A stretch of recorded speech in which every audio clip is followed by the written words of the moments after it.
Hello and welcome to New Jersey Politics with Laura Jones. I am Laura Jones and we are so glad to have you here. Today we are focused on the cost of doing business in New Jersey. A recent study by New Jersey Business and Industry Association shows 75% of business owners in the state do not think our leaders are doing enough to improve the business climate. So why is that? Well, we're going to talk about it with Michelle Siekerka, President and CEO of NJBIA. First up, we're going to be taking a look at the business environment here in New Jersey as we head into 2023. Regina Aggia of Garden State Alliance is here, so let's get to it. Joining me now is Regina Aggia, President of the Garden State Initiative, a think tank aimed at voicing policies that promote new investments, jobs, and economic opportunities in New Jersey. It's so good to see you, Regina. Yeah, great to be with you again, Laura. Well, let's talk a little bit about the key issues affecting businesses in New Jersey right now. Can you talk a little bit about that? Well, sure. And you kind of start at the top. What we really look at is how is our economy doing and is it growing and how are the businesses, flourishing or not in our state? And one of the things that we write quite a bit about and have forums around is that as a general matter, our economy versus our region, we have just not have been performing as well as certainly the U.S. average and generally in our region. So we are always trying to understand is what are the things that other states are doing that we could look at as opportunities to improve our economic growth, which means jobs, of course, which means better income for individuals in our state and is overall better for our overall economy. So we, would evaluate that we have really fallen behind, and it's been long term. It really is something that has been going on for quite some time. Our state, as a percent of population of the United States, we've been declining for the last 25 years. As a percent of the overall, gross domestic product or GDP, New Jersey's been declining again as a percent representation in there, and overall, from a net income that our whole state generates, we've been, again, in the negative for the last 20 years. So, it's a great time to reflect, we think, about, where do we think, the opportunities are for New Jersey, which I think are plentiful. And I'd love to talk a little bit more about that as we go forward. Well, yeah. So first, why have we declined in these areas? And what do you see as the opportunities? Okay. So primarily the idea of how businesses evaluate the individual states is by the cost of living for their employees, the cost of regulation, the cost of operating their businesses. And for the last 8 years, we've pretty consistently had a very negative brand in New Jersey. CNBC business rankings, tax foundation rankings, property tax evaluation. On many, many fronts, we have just developed a brand that says we are, not a economically attractive place for businesses to be. And it's showing up now in those results I mentioned just a minute ago. So I think we need a holistic approach to what does it take to win. And what we're seeing most recently, in fact, Laura, we just did a virtual forum in October looking at Pennsylvania, our near neighbor, and, arguably many of the same opportunities. In fact, I'd say fewer opportunities, but many opportunities that we have, as well as challenges. They just decided to take down their corporate tax rate to make them more appealing to businesses. They can see that, businesses are going to Ohio and other parts of the country. And, that is a model that, frankly, Iowa has adopted, as well as North Carolina with great success, in terms of taking what we call a stair step, not taking it all down at once, but stair stepping it down to give businesses a indication of here's what we're committing to. If you'll come to our state, here's what we commit to. And that's been very successful, particularly in North Carolina. What is the likelihood of that happening in New Jersey? Because it seems like it's a perpetual topic, is the issue of affordability in New Jersey. And then a lot of finger pointing at why that is. The state pointing the finger at the local level and, and a lot of it is at the local level because of our education, how our education is funded. So, looking at that step-by-step plan in Pennsylvania, is something like that actually likely to ever happen and be successful here in New Jersey? I think there's a tremendous opportunity that it could happen. Number one, to your point, I think there's a growing, dissatisfaction with the lack of action on the legislators' part. And I think that the election, not this past one, but the November of 21 elections, where 7 seats in our legislature turned over from the majority party to the minority party, and that hadn't happened in 20 years. So that says there's underlying, dissatisfaction, and people really want something different. And the legislative elections that are coming up in 23, I think are also going to be, quite challenging for the incumbents. So they're going to have to be able to explain what they're willing to do to improve the environment for, our residents as well as for our businesses. Yeah. And number two, just, to your point about property taxes and the cost of education, we've done, a lot of benchmarking on this. And I guess my headline on that subject is that, we do have a very competitive and very attractive K through 12 education system. We, though, compete with Massachusetts typically for 1 or 2 in the country in terms of performance.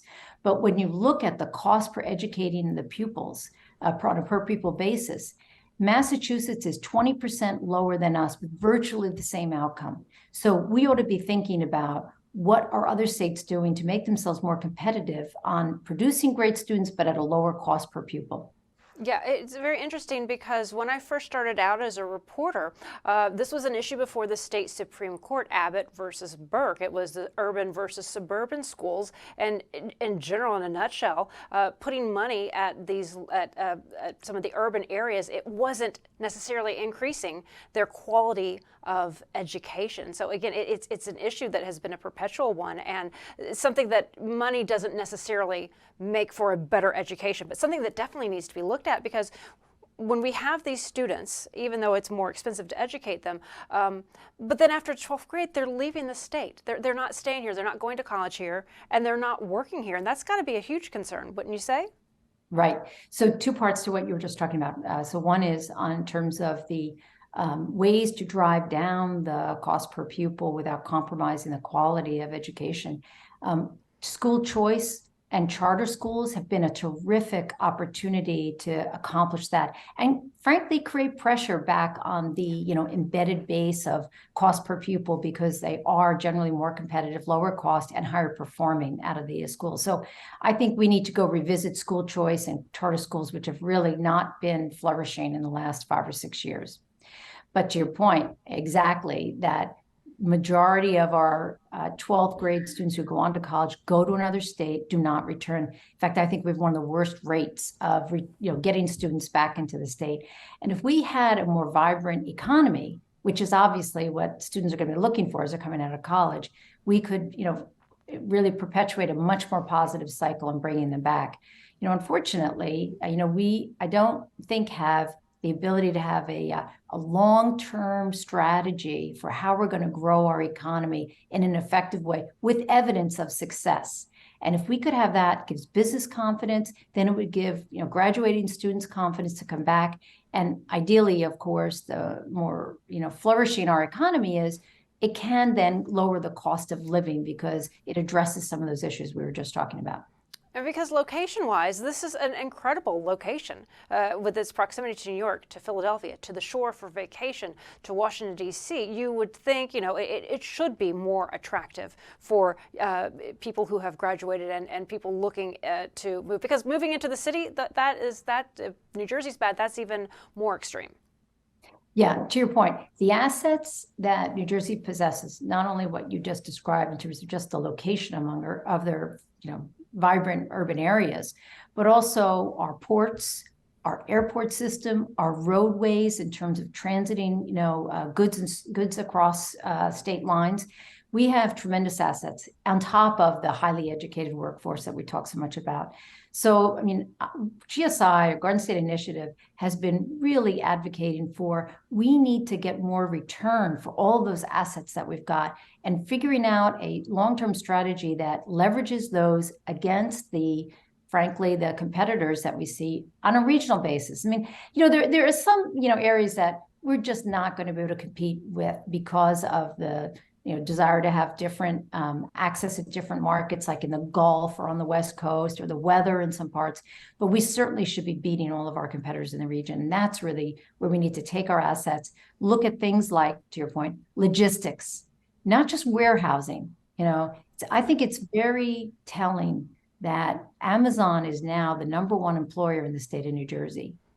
And that should be something that is of concern to us, in that we're not getting the whole value chain, right? We aren't getting the shippers, the producers of those goods that are going to the warehouses. So I think we should take a step back. One of the things on your website you pointed out is that WalletHub has New Jersey ranked last in entrepreneurship. So do you have any insight onto why that is? Like you said, they're the warehouses, but when it comes to entrepreneurship, we're low. Well, I think that's a combination of the general brand that New Jersey has developed in terms of its hospitality to business, but I also think it's a regulatory. In fact, one of the business leaders who was at one of our forums previously talked about, he was setting up a subsidiary, and he looked at setting the subsidiary up in New Jersey, Virginia, and North Carolina. And step one is you fill out the business application form. And he said, I looked at Virginia, it was 7 pages. I looked at North Carolina, it was 14 pages. He said, how high do you think the number was for New Jersey? And we all were flabbergasted when he said 58. Oh, wow. Yeah. Wow. So it's just a very, tactical, example of, why would you go through that level of effort, when you're starting a business? So, some review on certainly business regulations is warranted if you want to really encourage those individuals to invest here. Yeah. So final thoughts as we're heading into a new year, steps that you'd like to be, that you, Garden State Initiative, would like to see being taken to improve this situation in the new year. Well, I'm glad you asked the question that way, because I do think there's a tremendous opportunity for New Jersey. In that, if you listen to any of the business discussions, most are preparing for a very challenging 23. Not sure about the economy, not sure, where we're really going to have some, downside. And so many businesses are kind of retrenching a little bit and waiting to see. And so for that reason, I think if we can create a much more positive business story for New Jersey, we can really take advantage of it as we come through the end of 23 and businesses are going to invest again in 24, that we become the destination for those businesses. And, one specific example, Laura, I'd give you is, the infrastructure bill that we're all talking about, all the great opportunity, and New Jersey is going to get a very large share of those government infrastructure investments. It would behoove, I think, our government leaders to really do a whole review of the regulatory and permitting processes, so that as that money becomes available, we can quickly move to implementation and create the jobs and create the economic growth that will come with that infrastructure bill. Yeah, cutting through that red tape. Right. Making it easy, right? Because that is, it becomes, when there are barriers, people give up, or the path of least resistance. They look for the path of least resistance, which is understandable, certainly. Well, and in this case, where the infrastructure money is there, investing in the jobs over the next 2 years versus the next 6 years makes a tremendous difference in our economic vibrancy. So that's why you want to do that, as quickly as you possibly can, and get those dollars to work for the businesses, the contractors that'll get those jobs, and the families that will benefit from that incremental income. Yeah. Well, here's hoping for a prosperous start to the new year. And we thank you so much for coming on to talk to us today. Good to see you. You too, Laura. Thanks very much.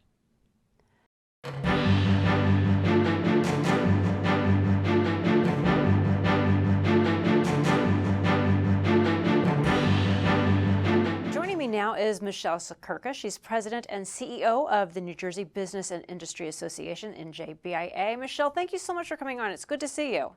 It's a pleasure. Thank you very much. Yeah. Well, let's talk a little bit about your recent Business Outlook survey, saying about 75% of business owners in New Jersey don't think our leaders are doing enough to improve the business climate. Why do they feel that way? Well, number one, they feel that government is not addressing affordability when it comes to running a business in the state of New Jersey. That was the overwhelming high-level takeaway from this. Government's not doing enough to address affordability for New Jersey business owners. Right. Also cited in the survey is inflation. 45% of business owners substantially impacted, 48 moderately impacted. So let's talk a little bit about the effect that it's having on the business climate and the economy here in New Jersey. Well, everything has been an exacerbator, as we say. Coming in COVID obviously threw a monkey wrench into the economy and into running a business. We know the challenges and workforce, et cetera. So, you had COVID, you had coming back from COVID, the whole remote hybrid. How do we get our workforce back? You had social issues throughout all of that. And then you've got, these other things, international war. Every one of these things affects supply chain, economy, et cetera. So now you throw inflation on top of all of it. And we can understand why this is happening. And yes, looking into next year, unfortunately, the business community, this survey represents the most pessimistic outlook looking forward since 2009. And we know that was the time of the Great Recession. You think it's going to get worse before it gets better, or before at least it plateaus and doesn't get any worse? So I would like to think we've already either if you want to say either plateaued or hit rock bottom. And every time we think that, right? Every time we think that, though, again, another exacerbator is thrown on top of something. But guess what? Business and the business community is really resilient. And so for the things that a business owner or a business leader, for the things they can control, they're doing a good job of controlling what they can control. But where their frustration comes in is as they get like one step forward, it seems that government comes in with some new mandate that sets them back 2 steps when it comes to the costs of doing business here in the state of New Jersey. So, Michelle, what do you think, or what would you like to see elected leaders do to help with the business community? What can they do? Well, the business community through the survey told us what they could do because we asked them, and they said the top 3 things that legislators and policymakers can do is taxes, taxes, taxes. Number 1, corporate business tax. Number 2, individual income tax. Number 3, property tax. And we have strategies for those things. The corporate business tax is supposed to sunset next year. The surcharge, 2%. You know what? That'll be a fine start because that's promise made, promise kept. So let's make sure we get that done. However, we're not going to let them off the hook with that. Our neighbor, Pennsylvania, has a 5-year strategy to drive down corporate business tax from 9% to just below 5%. We can do that here in New Jersey. We have a strategy to do it. Property tax, governor was very excited about his anchor program, right, which was property tax relief, not reform, relief for business, for individuals, homeowners, and renters. No relief in that program for business, and business pays 50% of property tax. So, there's 2 examples right there of how we can drive down and or reform income tax effects on New Jersey business. As you moved through the holiday season, are you able to tell if businesses were able to find the help that they needed? Because a lot of times you hear about labor shortages as well. Are businesses able to find the people that they need, especially during the holiday season where so many businesses make so much of their profit? It's a constant challenge. It is an absolute constant challenge. How we work, where we work, has changed so significantly over the last few years. And people have selectively chosen to not return to jobs that they had in the past. A lot of those jobs are frontline, retail, restaurant, hospitality. We see a continuing challenge there, but we've got a workforce challenge across every industry, every size business. And we are working on that with workforce development, skill building, et cetera. So we do have some strategies there as well. When it goes back to affordability, right? We think about, individuals, but again, for those local mom and pop stores and medium and large size businesses to be able to be successful in New Jersey, it does have to be affordable to live. Some of the people, might commute from other states, so you want to keep your people here in New Jersey. So what more can be done? What more would you like to see done to shine that spotlight? Because businesses can easily, well, not necessarily easily, but they can pick up and move. And I'm sure that's kind of in the back of your minds is, hey, we could lose these people, businesses to another state. It's in the front of our minds, and we've been tirelessly advocating on the effects and challenges regarding outmigration. I will tell you, 61% of those surveyed said that they will not make New Jersey their domain in the future. And when we asked about business expansion, If a business was contemplating expanding, less than 10% said they'd do so here in the state of New Jersey. Yeah, that's very disturbing. And this is a consistent trend. This is not a new stat this year. You know, we do trend lines. This has been the trend. This number has not moved. The needle has not moved on this for the last 5 years. So outmigration is real. Over the last 15 years, New Jersey has lost $33 billion of adjusted gross income to outmigration. That's people picking up and taking their affluence, their money out of the state. The other piece of outmigration we have to be concerned about is, yes, shining light, number one K-12 in the entire nation, all right? That we get high ranking for. However, on the number one property tax in the nation, but more so, we are the number one state for outmigration of 18 to 34-year-olds. So let's think about it. We spend all that money to educate them, only to let others recruit them away, be it a business or be it an institution of higher education.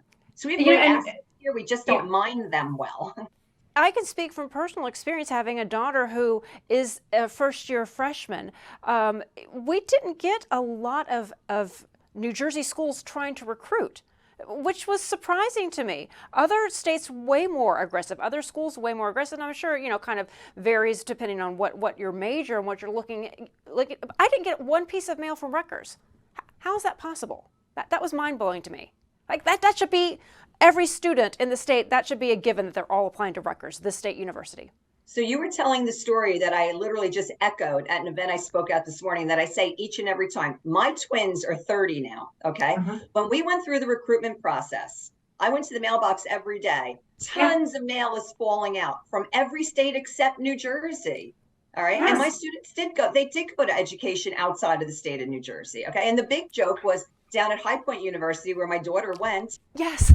On recruitment day, all right, the very talented president of that university is in this beautiful room addressing potential future students, says, "Who's here from New Jersey?" And all these hands go up. And he looks to the recruiters in the front row. He goes, "Didn't I tell you all no more students from New Jersey? Ha, ha, ha. We love Jersey."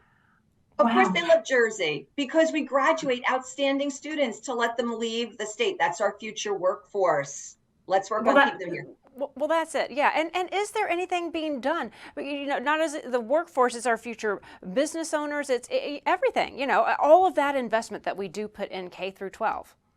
So let me say that NJBIA, and we started this 4 or 5 years ago, NJBIA put together a 13-point plan as part of a coalition that included K-16 and everybody who touches as a stakeholder, the education and the workforce process, to come up with 13 recommendations on attractability and affordability of post-secondary education in the state of New Jersey. We have 2 parts of the report, Education Equation 1, and we just put out Education Equation 2 with more recommendations. You can visit on our website, njbia.org, and those things are in action. And we're working with our post-secondary institutions as well as our VOTEX and our private industry schools in order to build skills and make connections with our workforce. Because there is so much here, you know, and we've talked to other people about not only the diversity in different industries, but the beauty from the shore to the mountains, to the countryside, to the more urban areas. There is so much here in New Jersey, and to see so many opportunities, the future leaving the state, it is very upsetting. We take it for granted. Again, those awesome assets that we have, we take them for granted, and we need to have our finger on the pulse on this, because this is our future workforce. And you know, we surveyed college students. I did a whole tour as part of this research that we did. And when I asked them, what is it you're looking for in your post-secondary education? They said they want to be somewhere that has a vibrant, vibrancy, community, where we have access to metropolitan type of and downtowns, right? Yes. We want to be near water. We want to have diversity. We want good food. We want, again, vibrant downtowns. Guess what? That is New Jersey. That is New Jersey. Yes, that's it. It really doesn't get much better as far as being able to go to New York, go to Philadelphia, Washington, D.C., up and down the East Coast, the Mid-Atlantic. There is so much just right here. Absolutely.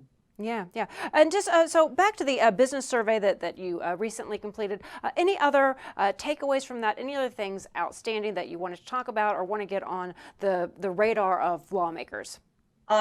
Again, this is all about the top concerns of New Jersey business. And clearly, number one, cost of doing business. Number two, cost of healthcare. Number three, labor. Number four, taxes. Tells you the story right there.